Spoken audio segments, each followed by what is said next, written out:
Jeremiah. Today's topic on the Tomorrow Show is the Industrial Revolution. We have two special guests here today, Robert and Andrew, to discuss the good and the bad of the Industrial Revolution. Our first topic is the social changes caused from the revolution. Robert, you're first. How did the class structure change the role of women? Well, from this revolution, a working class was created, and that was pretty much 80% of the population, and they got absolutely nothing and were treated so unfairly compared to the middle and rich classes. No. I disagree with you there. I think they're paid just enough for the jobs that they did. How would you know if we were Damn, doing machines that? help, how hard could that be? I've done intensive studies on the research of the effects of child labor. So don't argue with me. I disagree. Don't argue with me. Okay, guys. Now let's go to Andrew with his thoughts on education. You have 60 seconds. Like my fellow colleague Robert over there, I believe that social problems are a big part of the Industrial Revolution. But I have to disagree with you on the part of education for kids. I just don't think it was important at the time. That education is not important? Kids are what will drive the future of the new industrial age. Good one, Robert.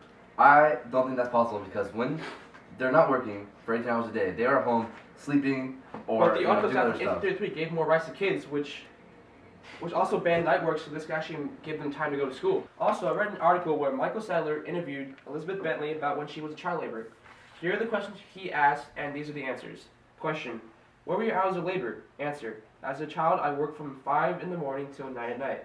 Question: what time was allowed for meals? Answer: we were only allowed 40 minutes at noon. Question: did working in the card room affect your health? Answer: yes, it was so dusty it got in my lungs. Also, when I pulled down baskets, I pulled bones out of their places. Come on, guys, you gotta admit that reform was pretty ridiculous. Child labor. Well, Robert, I am. I feel like kids should That's find their own work Okay. and school. Okay. I disagree. Good. Well, I don't care. All right.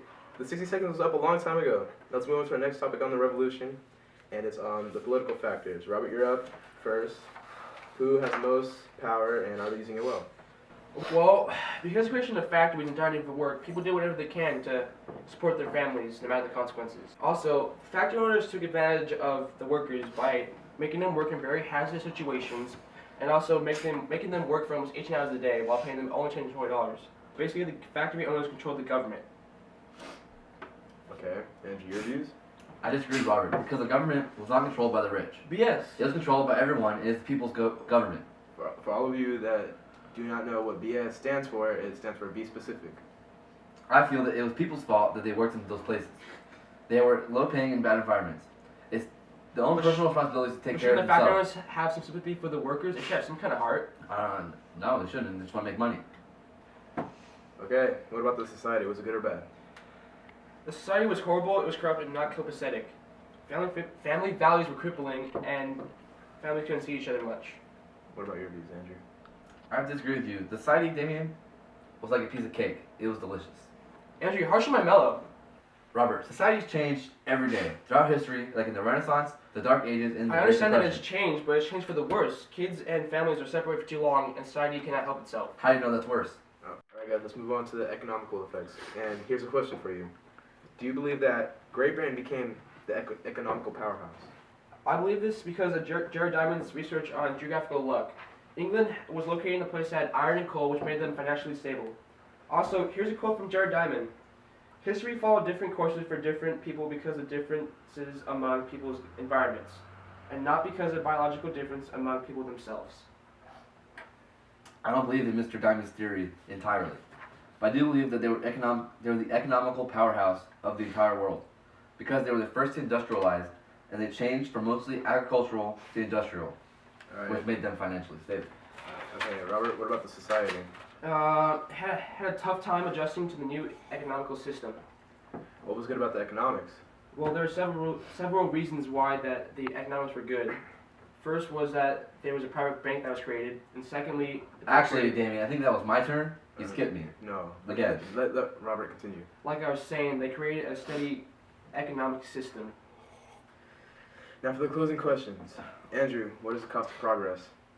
Britain's cost of progress was not very good. It was expensive, as people would say. There was a lot of suffering, the streets were dirty, and the air was polluted. The kids grew up dumb. Not to mention the cost of recovery after the revolution. The next question is for both of you. How does technology both unite and divide people? Well, I thought I was first answer. Well, I'm changing up a little. That was rude. Well, Damien, technology unites people by connecting their friends and families to each other from around the world. like Facebook nowadays, you can type something on the computer and it'll be there instantly, instead of having to wait 1,000 years for a letter to be delivered by mail. It divides people, but especially kids, because they're not talking to people face to face. They have lost the skill of talking to people face to face, and now they have to talk to them behind a screen and a keyboard. Well, I'm sorry, but we're out of time. Thanks for watching The Tomorrow Show with me, Damian Simon, and tune in next week for when we talk about celebrity gossip, Taylor Swift with a new boy toy. Thank you and have a great day.